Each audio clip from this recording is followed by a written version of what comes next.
December 31st the news வருவாங்களாம். First பேஜில் வந்து EC gives one more week for UP's SIR. So special intensive revision என்னென்னு பார்த்துக்கோங்க. அவ்வளோதான், வேறு எதுவும் தேவையில்லை. லாஸ்ட் டைம் எப்போ எடுத்தாங்க, எலெக்ஷன் கமிஷனுக்கு எந்த செக்ஷனுக்கு கீழே வந்து அந்த பவர் வருது, இந்த மாதிரி விஷயம் எல்லாமே இதெல்லாம் பார்த்துக்கணும். ஓகேவா, வேறு எதுவும் இம்பார்ட்டன்ட் இல்லை. அண்ட் தென் கீழே வந்து பார்த்தீங்கன்னா social media platform told to take down pornographic option content. So வந்து மினிஸ்ட்ரிக்கு வந்து இந்த மாதிரி நோட்டிஃபிகேஷன் கொடுத்துருக்காங்க, இந்த மாதிரி கண்டென்ட்ஸ் எல்லாம் வந்து டேக் டவுன் பண்ணுங்க அப்படின்னு சொல்லிட்டு. ஸோ வே ஃபார்வர்ட் மாதிரி வச்சுக்கலாம். இது வந்து நல்ல இனிஷியேட்டிவ்னு சொல்லிட்டு நம்ம சொல்லிக்கலாம். ஓகேவா, ஃபார் எக்ஸாம்பிள்ஸ்ல யூஸ் பண்ணலாம் இதெல்லாம் தாராளமாக. ஓகேவா, ஸோ வேறு எதுவும் இல்லைம்மா. நெக்ஸ்ட் வந்து பேஜ் நம்பர் 8ல் வந்து பார்த்தோன்னா CM will soon design on Madras varsity bill. So TNPSC படிக்கிற பசங்களுக்கு இது ரொம்ப இம்பார்ட்டண்டான கண்டென்ட்டாக இருக்கும். மெட்ராஸ் வெர்சிட்டி பில்னா என்னன்னு சொல்லிட்டு, அது என்னன்னு நமக்கு ஜென்ரலாகவும் ஸ்டேட் ஃபார்வர்ட் தெரிஞ்சுக்கலாம். யூனிவர்சிட்டிஸை மோஸ்ட்டாக வந்து அட்டானமஸாக விடுறது வழக்கம். ஓகேங்களா, அதை வந்து ஸ்டேட் கவர்மெண்ட் டேக் ஓவர் பண்ணுறது, இல்லை ஸ்டேட் கவர்மெண்ட் வந்து இன்னும் அதோட கண்ட்ரோலை வந்து தனக்கீழே ஸ்ட்ரென்தன் பண்ணுறது தான் வந்து இந்த வெர்சிட்டி பில்லுன்றது. இது ஃபர்தராக நியூஸ் வந்துச்சுன்னா பார்க்கலாம். ஆனால் இப்போதைக்கு அவ்வளோ இம்பார்ட்டன்ட் இல்லை. கண்டிப்பாக வந்து பில் வந்து ஒன்ஸ் ஆக்ட் ஆயிடுச்சுன்னா நியூஸில் வரும் எடிட்டோரியலில். ஓகேவா, அப்போ டீட்டெயிலாக பார்க்கலாம் ப்ரொவிஷன்ஸ்லாம். நெக்ஸ்ட் வந்து too good to last. So இப்போ என்ன ஆயிடுச்சு எடிட்டோரியலில், டூ குட் டு லாஸ்ட். இப்போ என்னன்னா நம்ம நேற்று பார்த்தோம்ல, நவம்பர் மந்தில் வந்து நல்ல பர்ஃபார்மன்ஸ் இருந்திருக்கு இண்டெக்ஸ் ஆஃப் இண்டஸ்ட்ரியல் ப்ரொடக்ஷன்ஸில் அப்படின்னு சொல்லிட்டு. ஸோ இது யூஸ்வலாக வந்து என்னன்னா இப்போ 25 மந்த்ஸை விட ஹை பர்ஃபார்மன்ஸாக இருக்குது அப்படின்னு சொல்கிறாங்க. ஆனால் லாஸ்ட் 18 மந்த்ஸ்க்கு முன்னாடி இருக்க ட்ராக்ல வந்து வெறும் 3% தான் பர்ஃபார்மன்ஸ் இன்க்ரீஸ் ஆயிருக்கு. இது வந்து ஸ்டெடி கிடையாது. ஸோ இப்போ எதனால இது இன்க்ரீஸ் ஆயிருக்குன்னு சொல்லிட்டு பார்த்தோம்னா, ஃபர்ஸ்ட் மேனுஃபேக்சரிங் ப்ரொடக்ஷன்ஸ் அதிகமாக இருக்கு. அண்ட் தென் வந்து ஜிஎஸ்டி ரேஷனலைசேஷன் பண்ணதுனால இன்னும் நிறைய பேர் கூட்ஸ், நான் டியூரபிள் குட், டியூரபிள் கூட்ஸும் வாங்க ஆரம்பிச்சிருக்காங்க. அது இப்போ வந்து ஃபார் எக்ஸாம்பிள் ஒரு லட்ச ரூபா இருக்க ஒரு பொருள் வந்து இப்போ வந்து வெறும் வந்து 75,000 இல்லைனா வந்து 80,000 வாங்கிறதுக்கு எல்லாருமே முன் வருவாங்களே, அந்த மாதிரி ஒரு விஷயம் அது அப்படின்னு சொல்கிறாங்க. நெக்ஸ்ட் வந்து மைனிங் இருக்குல்ல, லாஸ்ட் 2 மந்த்ஸாக மான்சூன் வந்து ரொம்ப நாள் இருந்ததுனால மைனிங் ப்ராப்பராக நடக்கல. அப்படி மைனிங் அங்கே நடந்துச்சுன்னா லேண்ட்ஸ்லைட்ஸோ இல்லை ஃபர்தராக ரேட்டூல் வந்து டீகோலாப்ஸ் ஆகுறோம், இந்த மாதிரி விஷயம் எல்லாமே நடக்கும். ஓகேங்களா, ஸோ மைனிங் வந்து லாஸ்ட் 2 மந்த்ஸாக இல்லைனா இந்த மந்த் வந்து ஆரம்பிச்சு, ஏன்னா நார்த் ஈஸ்ட் மந்த் வந்து கம்மியாயிடுச்சு. ஸோ இது எல்லாமே வந்து என்னன்னா, அதனால தான் வந்து இண்டெக்ஸ் ஆஃப் இண்டஸ்ட்ரியல் ப்ரொடக்ஷன் வந்து இன்க்ரீஸ் ஆயிருக்கு அப்படின்னு சொல்றாங்க. ஸோ இது எல்லாமே வந்து என்னன்னா வந்து ஜஸ்ட் வந்து ஒரு சைடு தான் காமிக்குது. ஆனால் உண்மையாக ஆக்சுவல் பீப்புள் டிமாண்ட் அப்படி இருக்குன்னு சொல்லிட்டு பார்த்தோன்னா ஸ்லகிஷாக தான் ஸ்டில் இருக்கு. ஃபார் எக்ஸாம்பிள் கன்சூமர் டிமாண்ட் கம்மியாக இருக்கு. ஃபெஸ்டிவல் சீசனுக்காக எப்பவுமே பூஸ்ட் ஆகும், இது நார்மல். அதை வச்சு நம்ம 25 மந்த் ஹை 27 மந்த் ஹைன்றது வந்து it's not at all rational அப்படின்னு சொல்லிட்டு டிஸ்கஸ் பண்ணியிருக்காங்க. ஓகேவா, ஸோ வந்து கரெக்டாக இப்போ வந்து ஒரு COVID-19 கம்பேர் பண்ணும்போது அப்போ என்ன க்ரோத் ரேட் இருந்துச்சோ அதே க்ரோத் ரேட் தான் நம்ம இருக்கும், தவிர it's not at all best performance அப்படின்னு சொல்லிட்டு இவங்க டெஸ்ட் பண்ணியிருக்காங்க.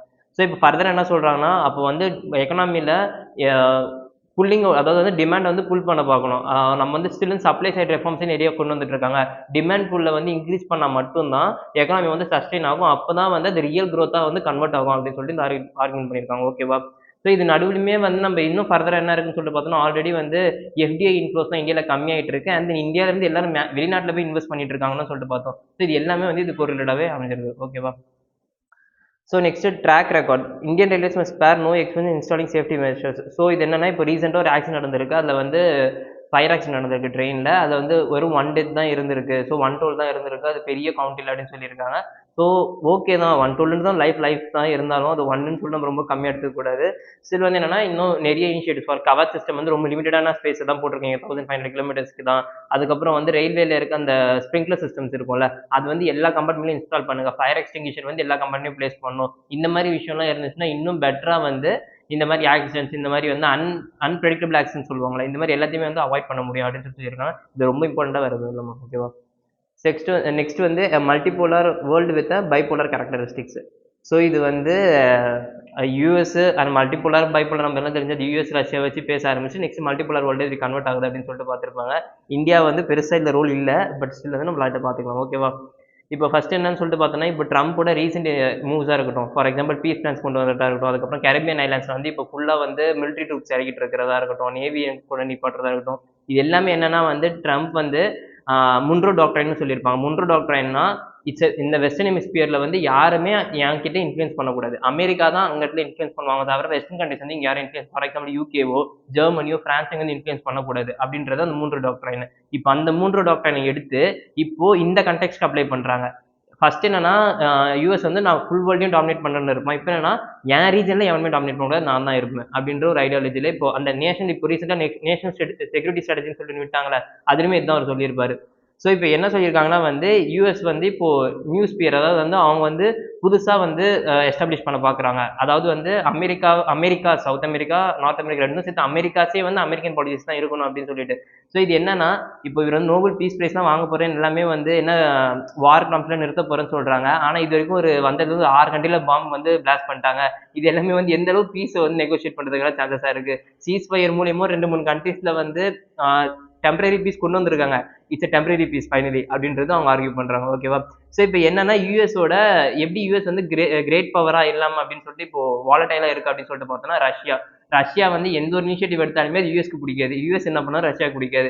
அவங்க வந்து ஃபார் எக்ஸாம்பிள் ரஷ்யா நிறைய வயலேஷன்ஸ் பண்ணுவாங்க. ஃபார் எக்ஸாம்பிள் வந்து யுஎஸ் வந்து எப்பவுமே வந்து டெமோக்ராட்டிக் பிரின்சிபல்ஸ் இந்த மாதிரி விஷயத்துக்கு ரொம்ப ரைட்ஸ், ஃப்ரீடம் ஆஃப் ஸ்பீச் ரொம்ப இம்பார்ட்டன்ஸ் கொடுப்பாங்க. ஒரு லா எஸ்டாப்ளிஷ் பண்ணிட்டு அது கீழே தான் வந்து எல்லா வேர்ல்டு ஆர்டருமே இருக்கணும் அப்படின்னு சொல்லிட்டு அவங்க நினைக்க மாட்டாங்க. அவங்க கீழே மற்ற கண்ட்ரிஸ் எல்லாருமே அதை ஃபாலோ பண்ண நினைப்பாங்க. ஓகேவா? ஆனால் ரஷ்யா வந்து பார்த்தோம்னா எனக்கு என் கண்ட்ரி நான் என்ன வேணா பண்ணுவேன், எந்த கண்ட்ரி வேணா அனெக்ஸ் பண்ணுவேன் அப்படின்னு சொல்லிட்டு பண்ணது தான் கிரிமியா அனெக்சேஷனாக இருக்கணும், இப்போ இருக்க உக்ரைன் அனெக்சேஷனாக இருக்கணும். இது ரெண்டுமே அந்த மோட்டில் பண்ணது தான். இப்போ என்னன்னா இந்த இந்த மாதிரி பேசணும்னா இப்போ யூஎஸ் என்ன ஆகும் நார்மலாவே, நீங்க வந்து வேர்ல்டு ஆர்டரை மீறீங்கன்னு சொல்லிட்டு சாங்ஷன் போடுறதா இருக்கும். சாங்ஷனுமே வந்து ரஷ்யாக்கு எக்கனாமிக்கலா அடிவாங்க தான் செய்யும்.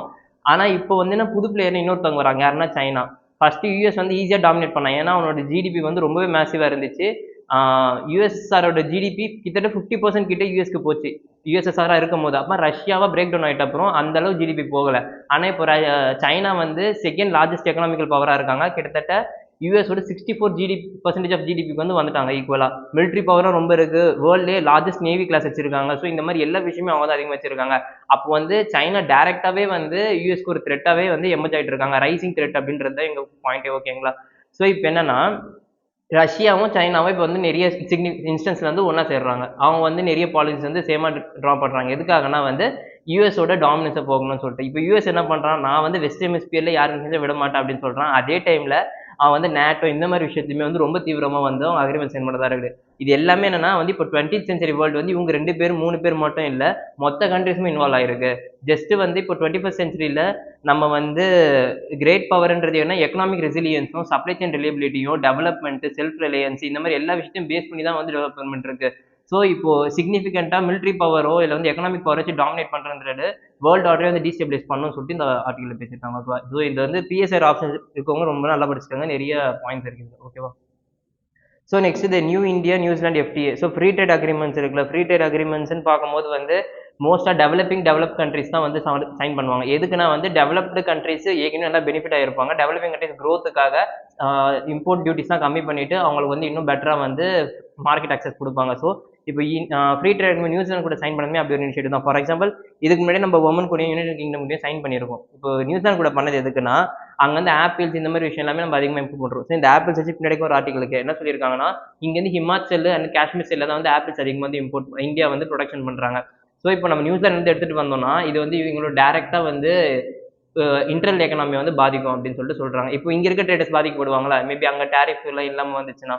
அதே மாதிரி ஆனா அது மட்டும் இல்லாம இப்போ நியூசிலாந்துக்கு நம்ம எக்ஸ்போர்ட் பண்றோம்ல, ஃபார் எக்ஸாம்பிள் லேபரா இருக்கட்டும், எஜுகேஷனா இருக்கட்டும், ஹெல்த் செக்டரா இருக்கும், எல்லாத்தையுமே வந்து நம்மளுக்கு வந்து இம்போர்ட் ஃப்ரீயா கொடுக்குறாங்க. எதுக்குமே டியூட்டிஸ் கிடையாது. ஸோ இது எல்லாமே என்ன பண்ணோம்னா இந்தியாவுக்கு வந்து இன்னும் பெட்டரா மொபிலிட்டி கிடைக்கும். இன்னும் வந்து சர்வீஸ் அக்சசிபிலிட்டி, இன்டர்நேஷனல் கனெக்டிவிட்டி எல்லாத்தையுமே வந்து இன்க்ரீஸ் பண்ணும் அப்படின்னு சொல்லிட்டு அரேஞ்ச் பண்றாங்க. ஓகேவா?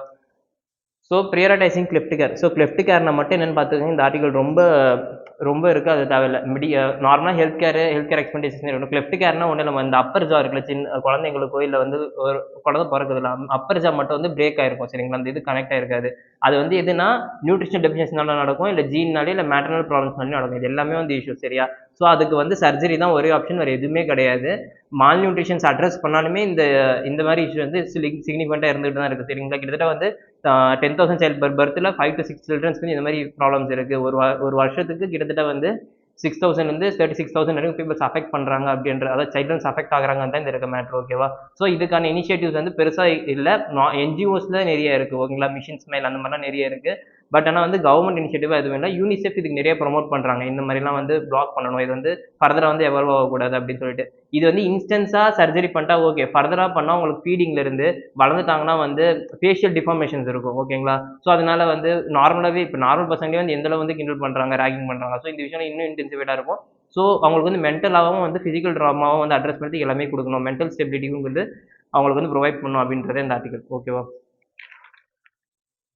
So next India is now the fourth largest economy. So பார்த்தோம்னா இப்போ இந்தியா வந்து ஃபோர்த் லார்ஜஸ்ட் எக்கனாமியாக இருக்காங்களா, இன்னொரு 5 இயர்ஸில் வந்து ஜெர்மனி ஜிடிபி வந்து கிராஸ் பண்ணணும் அப்படின்னு சொல்லிட்டு சொல்லியிருக்காங்க. ஸோ அதில் நியூஸ் பார்ப்போம். நம்ம ஜஸ்ட் தெரிஞ்சுக்கலாம் இந்தியா வந்து ஃபோர்த் லார்ஜஸ்ட் எக்கனாமியாக இருக்குது அப்படின்னு சொல்லிட்டு. ஓகேவா? ஸோ நெக்ஸ்ட் வந்து defence ministry's contracts for procurement for army navy at a cost over 4,600. So defence acquisition கவுன்சில்னு தெரிஞ்சுக்கோங்கம்மா. அதுக்கப்புறம் வந்து ப்ராஜெக்ட் 75னா என்ன, ஐஎன்எஸ் கல்வரி கிளாஸ்னா என்னன்றது மட்டும் தெரிஞ்சுக்கோங்க. வேறு எதுவுமே தேவையில்லை. ஓகேவா? நெக்ஸ்ட் இதோ நம்ம ஆல்ரெடி எயிட்டில் பார்த்தோம்ல Himachal news page number 14 Himachal apple growers oppose reduced import duty on New Zealand. So இது ஆல்ரெடி நம்ம பார்த்தோம்ல அதே தான். நியூசிலாந்து இம்போர்ட் ஆயிடுச்சுன்னா வந்து இங்கே இருக்க லோக்கல் ப்ரொடக்ஷன் எப்படி இருக்கும் அப்படின்னு சொல்கிறது தான். ஸோ வேறு எதுவும் இல்லை. அண்ட் தென் வந்து 5 dead over 1000 fallen due to unsafe water indoor.